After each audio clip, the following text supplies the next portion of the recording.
Assalamualaikum warahmatullahi wabarakatuh. Perkenalkan, nama saya Alsafa Salsabila, NIM 2212179, jurusan Pendidikan Agama Islam, kelas 2C. Jadi di sini saya akan menjelaskan tentang bab ke-5, yaitu tentang al-haya'u, yang artinya malu. An Abdullah ibnu Mas'ud radhiyallahu ta'ala anhu, diriwayatkan dari Abdullah bin Mas'ud radhiyallahu ta'ala anhu bahwa ia berkata, Anin Nabi yang alaihi salatu wassalam, sesungguhnya Rasulullah sallallahu alaihi wasallam bersabda, Istahu minallahi haqqal haya, merasa malulah kalian kepada Allah dengan sebenar-benarnya malu. Qala faqulna ya Nabi Allah, kemudian kami berkata, wahai Rasulullah, inna nastahi, sesungguhnya kami merasa malu. Qala, Rasulullah berkata, laisa dzalika istahiyya, demikian itu bukanlah rasa malu. Walakin man istahya minallahi haqqal haya, akan tetapi barang siapa malu kepada Allah dengan sebenar-benarnya malu, falyahfaz ar-ra'su, maka ia harus menjaga kepalanya. Wa ma hawa, dari sesuatu yang ada di kepala. Wal batnu wa ma'a, perut dan isinya. Wal yadhkur al mautu, dan ingatlah kematian. Wal bila, dan bencana kehancuran. Wa man aradal akhirah, dan barang siapa yang menginginkan akhirat, tarki zinatal hayatid dunya, maka ia meninggalkan perhiasan kehidupan di dunia. Wa atharul akhirah, dan lebih memilih akhirat. Alal aula faman fa'ala dzalik, di atas segalanya, maka barang siapa yang melakukan sesuatu yang demikian, faqad istahya, maka ia merasa malu. Minallahi ta'ala, kepada Allah ta'ala. Haqqal haya, dengan sebenar-benarnya malu. Tsumma qala Nabi alaihi salatu wassalam, kemudian Rasulullah sallallahu alaihi wasallam bersabda, al-haya'u minal iman, malu adalah sebagian dari iman.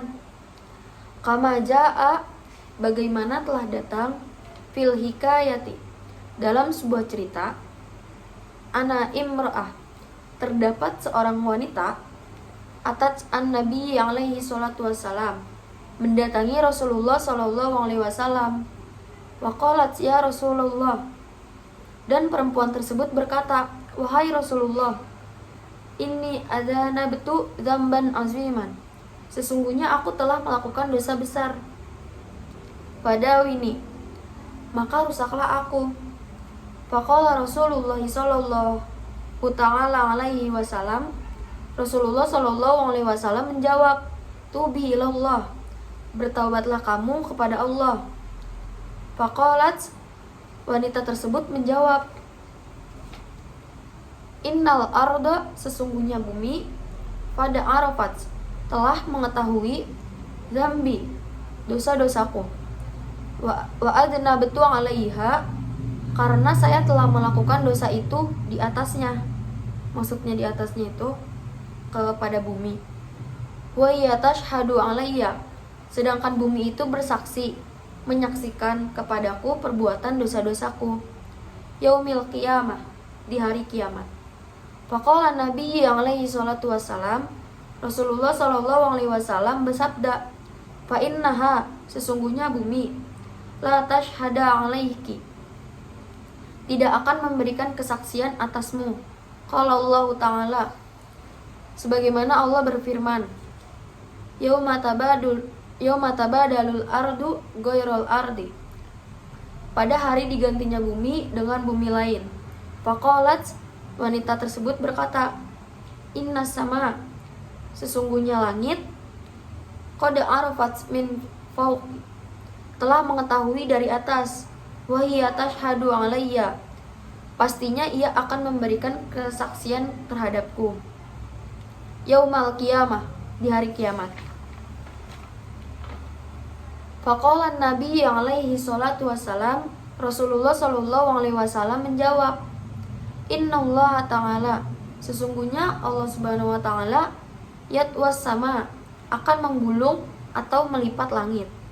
Kama qala Allah ta'ala, sebagaimana firman-Nya, yaumana tuas sama kata sijil lil kitab, pada hari di mana kami akan melipat langit seperti halnya para malaikat melipat buku-buku catatan amal.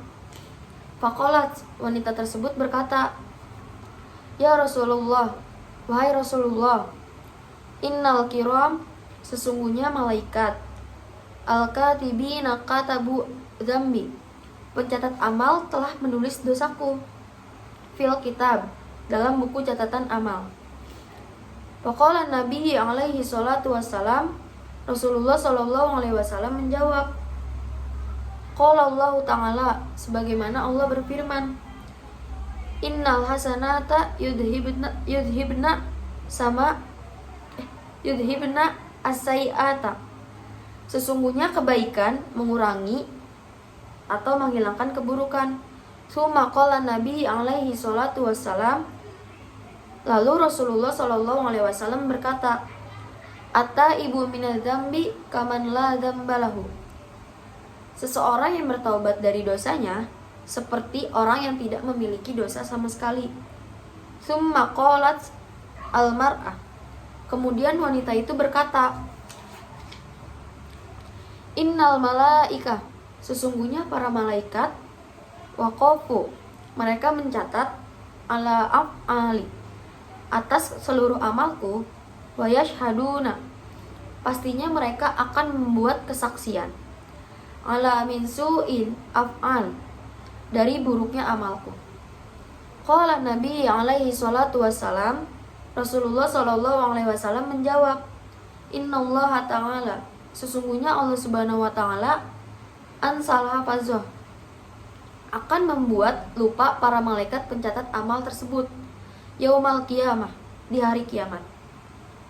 Kama dzakaru fil kitab, seperti yang disebutkan dalam kitab Rubai al-Abror, dalam kitab Rubai al-Abror, inna Nabi alaihi salatu wassalam, bahwa Rasulullah sallallahu alaihi wasallam qala, bersabda, idza tabal abdu ilallah, apabila seorang hamba bertaubat kepada Allah, fataballahu ta'ala, maka Allah Subhanahu wa taala alaihi ansal hafazah, kepada orang yang bertaubat akan dibuat lupa malaikat pencatat amal.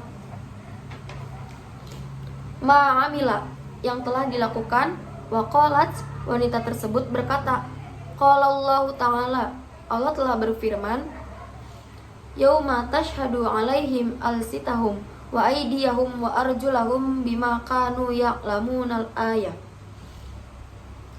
Pada hari di mana lisan manusia, tangan mereka dan kaki mereka memberikan kesaksian atas apa yang pernah mereka lakukan. Faqala Rasulullah sallallahu alaihi wasallam menjawab, yaqulullahil ardi, Allah akan berkata bagi bumi, wal jawarihi, dan bagi tubuh-tubuh mereka, uqtumu alaihi, menyembunyikan kepada mereka, masauyahu, menyetarakan Allah pada mereka, wala tazhiru, dan tidak memperlihatkan Allah, alaihi abadan, kepada mereka selamanya. Tsumma qalat, lalu wanita tersebut berkata, ya Rasulullah, wahai Rasulullah, na'am, ana hadza kulhi, benar apa yang kamu katakan, fi haqqit taibi, bagi orang yang betul-betul bertobat, ila ana, sesungguhnya al khajalah, tersipu malu, yaumal qiyamah, pada hari kiamat, wal haya'i minallah, rasa malu kepada Allah itu ada. Kaifa yutiful abda, bagaimana menanggung seorang hamba, Zalikali annaka, padahal kamu, qultu ya Rasulullah, wahai Rasulullah, idza kana, apabila tiba, yaumal qiyamah, Di hari kiamat, yudhkaru mudnibi dzambi, para pendosa akan menyebutkan dosa-dosa mereka. Fayastahi, maka mereka akan malu. Minallahi ta'ala, kepada Allah ta'ala. Wa yu'rafu, dan bercucuran keringat. Istahya minallahi ta'ala, karena rasa malu kepada Allah subhanahu wa ta'ala. Wa yabligu ma'u arokin, dan sampai air keringatnya ba'duhum ila rokbatihi, ada yang menetes sampai lutut. Wa ba'duhum ila suratihi, sebagian dari mereka ada yang keringatnya sampai pusar. Wa ba'duhum ila halqihi, dan sebagian dari mereka ada yang keringatnya menetes sampai leher. Summa qala, kemudian Rasulullah SAW berkata, ya ayyuhal mu'minun, wahai orang-orang yang beriman, udhkuru dzalika, ingatlah kalian atas dosa-dosa kalian, al yauma, hari itu, hari kiamat, wala tagfalu anhu, dan janganlah kalian melupakannya, watubu ilallah, dan bertobatlah kepada Allah, watadarra'u, dan merendahlah diri. Fa idallahu ta'ala, sesungguhnya Allah adalah huwat tawwab ar-rahim, yang menerima taubat dan yang maha pengasih. Jadi di sini saya akan menjelaskan tentang bab 5 yang tadi yang sudah saya artikan. Jadi maksudnya itu, malulah kalian karena kepada Allah yang sebenar-benarnya malu. Karena di sini Rasulullah SAW bersabda, barang siapa yang malu, kalian harus menjaga kepala dan isinya, terus perut dan isinya, terus juga kalian harus mengingat akhirat dan mengingat bencana-bencana. Terus kalau misalkan kalian menginginkan akhirat, maka kalian harus meninggalkan perhiasan yang ada di dunia dan kalian lebih memilih ke akhirat. Apabila kalian sudah melakukan yang hal demikian tadi, yang lebih mementingkan akhirat dibandingkan dunia, kan kalian harus mengikuti ke akhirat kan, dan meninggalkan perhiasan yang ada di dunia. Nah, itulah yang disebutkan dengan malu yang sebenar-benarnya malu. Karena kan Rasulullah SAW bersabda, malu itu kan sebagian dari iman. Nah, ada cerita di sini ada cerita seorang wanita yang mendatangi Rasulullah, dan si wanita ini melakukan dosa besar. Setelah wanita tersebut mengakui perbuatan dosa yang telah dia lakukan, Rasulullah SAW menyuruh si wanita tersebut untuk bertobat kepada Allah. Karena di sini Allah berfirman, sesungguhnya kebaikan itu mengurangi atau menghilangkan keburukan. Nah, Rasulullah SAW juga berkata, seseorang yang bertobat dari dosanya seperti orang yang tidak pernah melakukan dosa sama sekali. Jadi makanya Rasulullah SAW menyuruhnya bertobat, karena bertobat itu sama kayak orang yang tidak memiliki dosa sama sekali. Terus juga di sini apabila di hari kiamat para pendosa menyebutkan dosa-dosa mereka, kan pasti mereka akan merasa malu kepada Allah. Terus mereka juga bercucuran keringat, ada yang sampai keringatnya sampai lutut, ada yang keringatnya sampai pusar, ada yang keringatnya sampai leher. Maka Rasulullah di sini berkata, orang-orang yang beriman, ingatlah dosa-dosa kalian di hari kiamat nantinya. Terus janganlah kalian melupakan dosa-dosa itu, kata Rasulullah. Di sini Rasulullah juga menyuruhnya taubat kepada Allah dan merendahlah diri, karena sesungguhnya Allah itu maha yang menerima taubat dan maha pengasih. Selanjutnya saya akan menjelaskan tentang jumlah ismiyah dan jumlah fi'liyah. Pengertian jumlah ismiyah. Jumlah ismiyah merupakan istilah dasar dalam bahasa Arab yang terdiri dari dua kata, yaitu jumlah dan ismiyah. Secara bahasa, jumlah berarti kalimat, anak kalimat, beberapa, dan banyak. Sedangkan kata ismiyah berasal dari kata ism yang mendapat imbuhan ya nisbah, yaitu huruf yang berfungsi untuk menisbatkan sesuatu.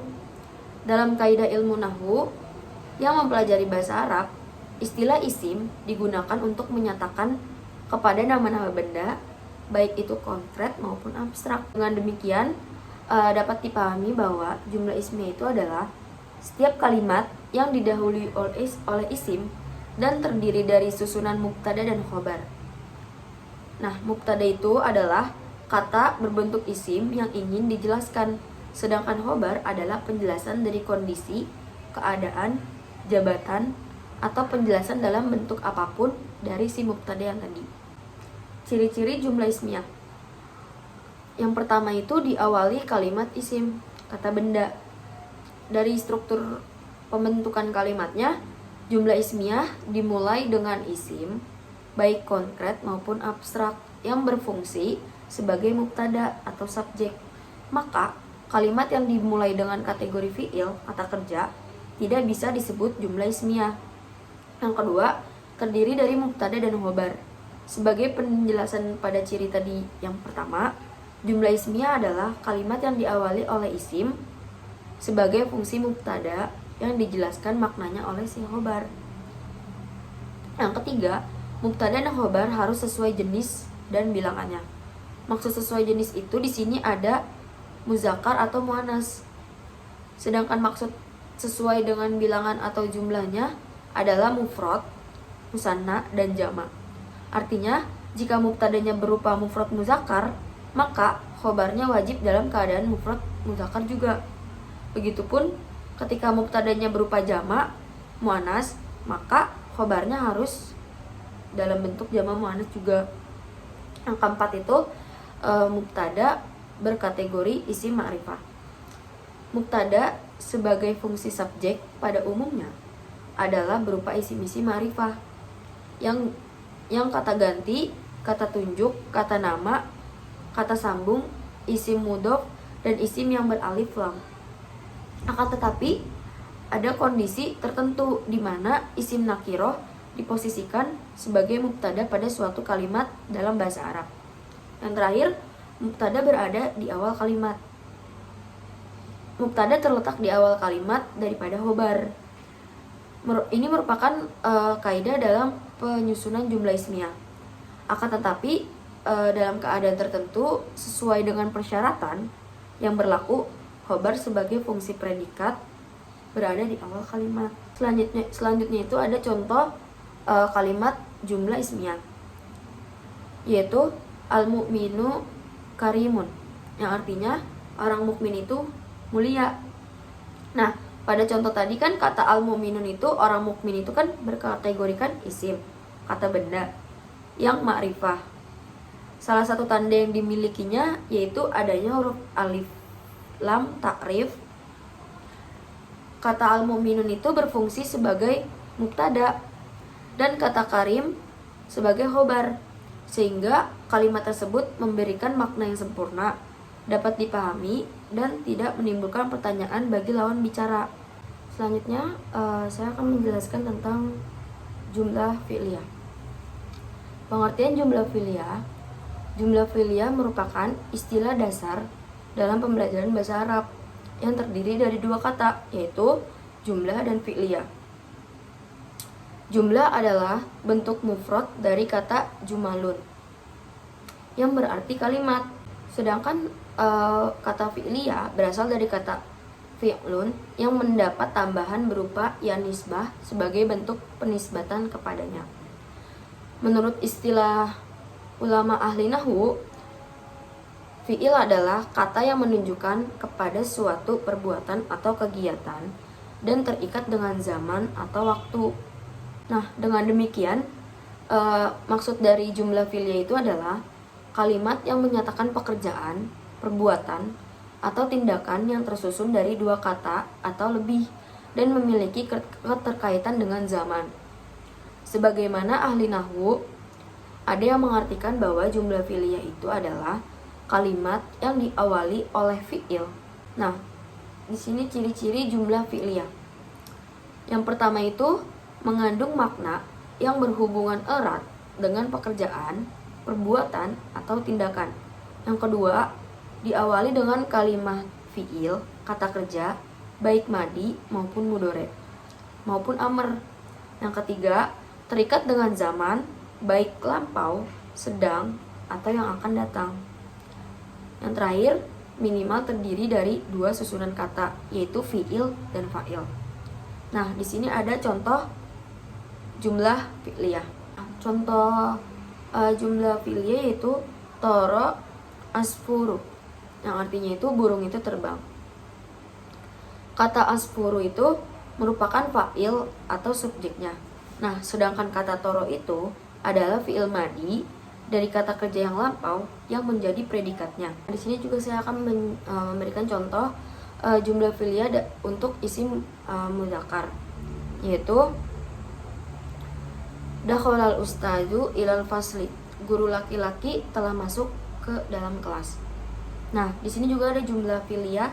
Contoh jumlah fi'liyah untuk isim muannas, yaitu raja'at al ustadzah minal madrasah. Guru perempuan itu telah pulang dari sekolah. Mungkin itu saja, cukup sekian dari saya. Kurang lebihnya mohon maaf. Wabillahi taufiq wal hidayah. Wassalamualaikum warahmatullahi wabarakatuh.